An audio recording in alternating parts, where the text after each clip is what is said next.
Now, the minority leader, Afenyo-Markin, has appealed to the majority caucus to desist from displaying placards bearing the image of former Finance Minister Ofori-Atta on the floor of Parliament. His concerns follow strong reservations expressed by the Council of Elders of the New Patriotic Party and the family of Ofori-Atta over the conduct of some majority members of Parliament who were seen holding up placards with his pictures during the State of the Nation address. Here is the minority leader raising the matter on the floor of Parliament. Then that the colleague is a junior brother of Mr. Ofori-Atta, a former finance minister of this republic. No court has found him guilty. We can do our politics, but to also print his pictures deliberately. And that day, the whole world's attention was on this chamber.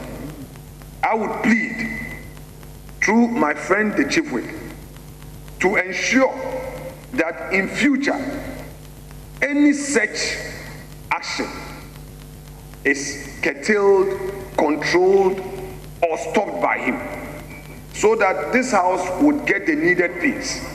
Because, Mr. Speaker, if we don't stop it, a certain precedent will be set. Today, the Council of Elders have summoned me that Markin, what about the caucus? Ofori-Atta, they carried his picture and call him corrupt.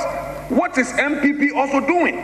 I want to assure the Honorable Duke Ofori-Atta, who has persistently, because I was not in the chamber, he still insisted that the family is so concerned that as a caucus, we have not dealt with this matter, and I had to rush into the chamber to make this plea. I don't intend to litigate it, but I am pleading with the Chief Whip and the leadership of the majority caucus that enough of Ofori-Atta's name in this chamber and the persecution and the attack on his reputation. He also is a human being, a Ghanaian. He has a wife, he has children, he has extended family, and not the least, he has a brother who is a sitting member with us.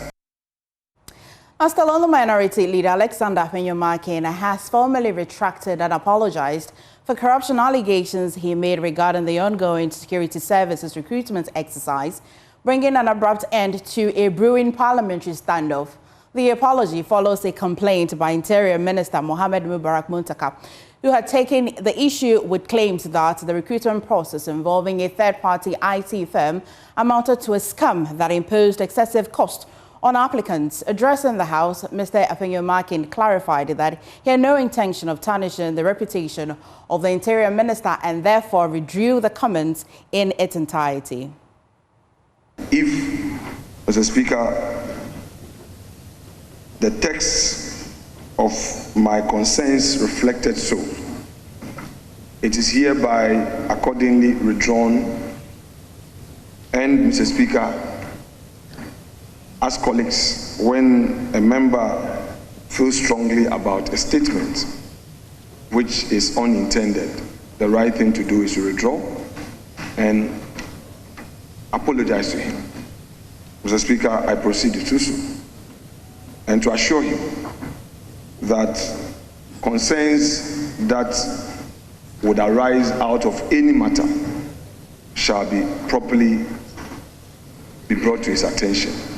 But on this matter, as I've said before, I will repeat it for Hansa, that anything related to him or his ministry is withdrawn.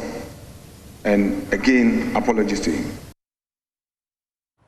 Let's camera on this. My colleague, Parliamentary Affairs Correspondent Kuku Asante, joins us with details. So, Kuku, the Interior Minister Mohammed Mubarak Muntaka had earlier complained about the allegations. How did he react to the minority leader's apology? Well, MFI, it was his complaint that in fact did lead to the referral to the Privileges Committee on this matter. He accepted the apology of the minority leader, but did indicate that as members of parliament, they should tarry a bit slowly in making commentary that tarnishes the reputation of their colleagues. Listen to him on the floor.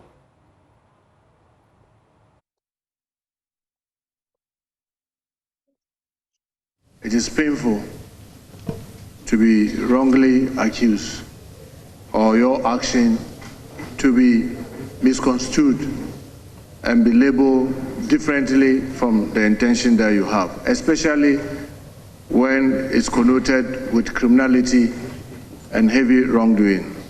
I will be the first to always say that fight for the right thing to be done. Make sure that wrong things are not done. But let's not do it as though we intend to destroy each other. I am heavily hurt and heavily worried. But who am I to say that I'm going to play God and I will not accept it? I accept it wholeheartedly, and I pray that this guides all of us, myself, the hardworking service commanders that I have, the hardworking staff at the ministry, for us to continue to do the right thing. Okay, cool. So what was the ruling from the chair after the apology, particularly regarding the referral of the minority leader to Privileges Committee? Well, the last time this complaint was made, it was Bernard Ahinyafo who was in the chair. He did, in fact, refer this matter to the Privileges Committee. It added up to 2 pending referrals in the name of the minority leader who was said to face scrutiny, including possibility of sanctions that could rise up to the level of being expelled from Parliament. He did, consequent to this apology and the acceptance of the apology, withdrew the referral to the Privileges Committee that he, in fact, chairs. I would order that the referral to the Privileges and Immunities Committee for examination, inquiry, and reports is accordingly withdrawn. I will further direct that those words complained about said by the minority leader and complained about by the minority leader is accordingly ordered to be expunged from the record as if it does not exist.